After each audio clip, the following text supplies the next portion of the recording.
부동산 전망하는 남자 골든마우스 인사드립니다. 앞으로는 우리나라만 있는 전세제도가 좀 더 전세 물건이 점점 없어질 것 같은 그런 생각이 듭니다. 뭐 유튜브나 영상들을 보면 그런 얘기 갖고 감론을박하던 그 영상들도 있는 것 같아요. 보니까 어떤 얘기냐면 전세 살면 절대 집 사지 못한다, 뭐 그런 얘기도 있었는데, 저는 이런 얘기를 좀 드릴까 합니다.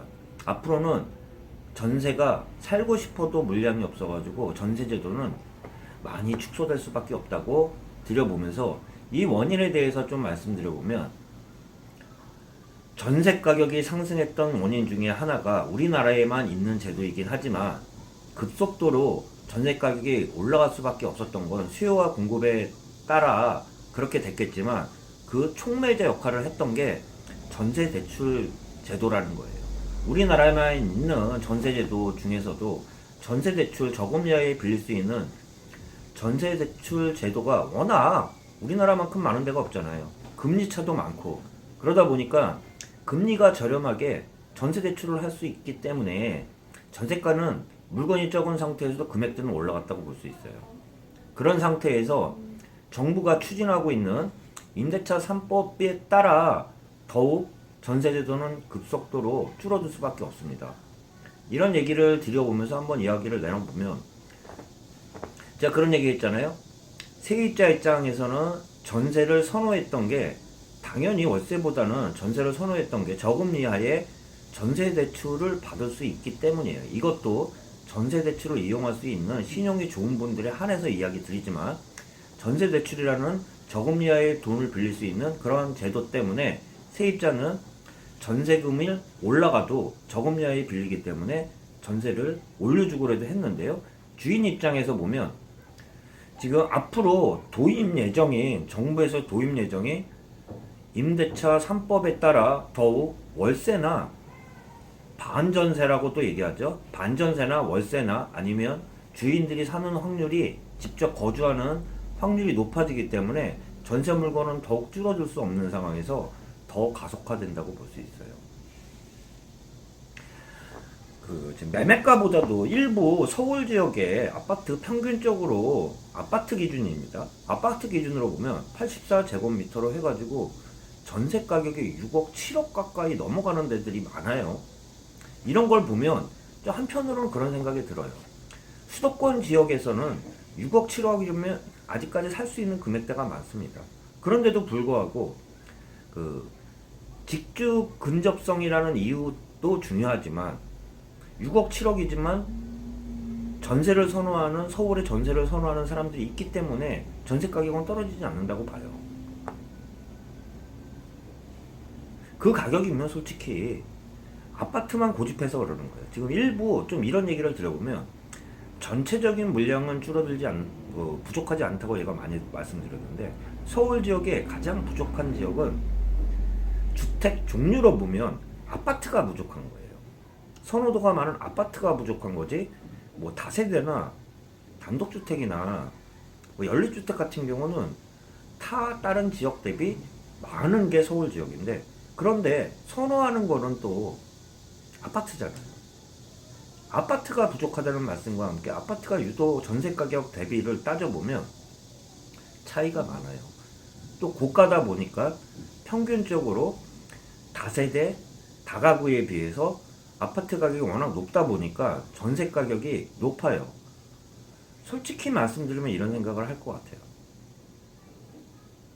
아파트 웬만한 전세 들어갈 바에는 다세대를 살 수 있어요. 그런데 안 사잖아요.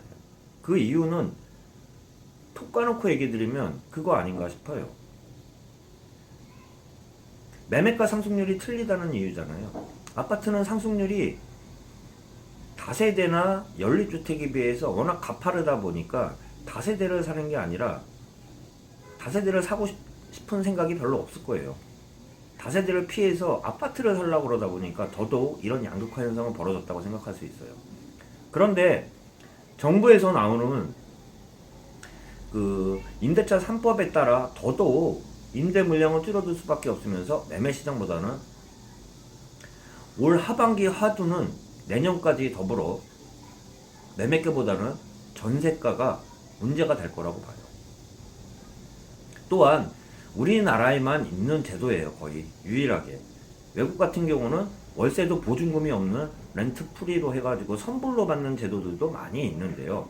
근데 우리나라에서는 아직까지 월세지만 보증금조 월세라고 해가지고 보증금이 들어가 있잖아요.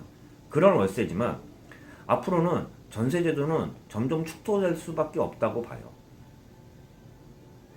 지금 현재도 보면 비율로만 보면 저는 현업이 있다 보니까 딱 느낌을 얘기 드려보면 아파트 같은 경우는 아직까지는 고가다 보니까 전세 비율이 좀 높다고 볼 수 있습니다.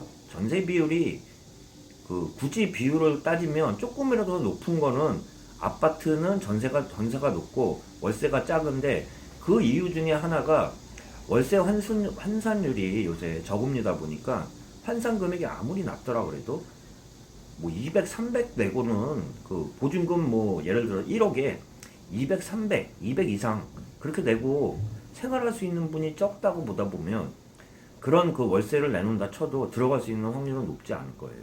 그렇기 때문에 전통적인 월세라고 할 수 있는 보증금이 작고 월세가 많은 그런 거를 월세라고 그러는데 반전세라는 거는 그만큼 보증금이 1억 이상 되는 한도 내에서 월세를 최대한 낮춘다고 하지만 그렇게 해도 아파트는 아직까진 과도기 입장이긴 하지만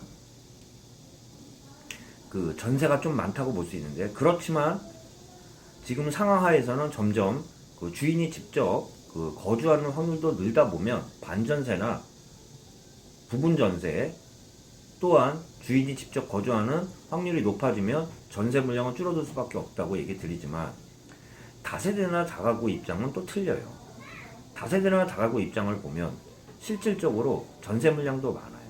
전세 물량도 많은데 그 이유 중에 하나를 말씀드려보면 다가구 주택 같은 경우는 본인이 한 건물에 보통 본인이 거주를 해도 임대 물건들이 많이 나오거든요.